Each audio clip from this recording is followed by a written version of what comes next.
think about lots of machinery. I think about little pay. I think about pollution. I think about lots of employees. I like manufacturing because it uses your whole person. I have several things. The people, and I like my job a lot. So I like what I do. The pay's pretty good. The people.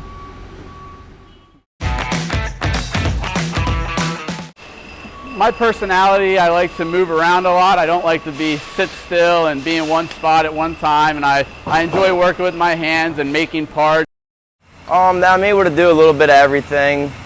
It's fun, and then to get to see the process, because we'll start out with just raw material, we'll run that through the choline, then we get it over here on the braze line, then we actually do a form of welding, putting them together, then you get to even see them get pressed back in cooler pressing. So that's pretty cool.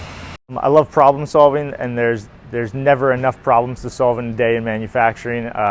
It's always changing by the minute at times. You got to try and find the biggest problems that you can be most effective at changing the culture of the plant, the day, and go after that.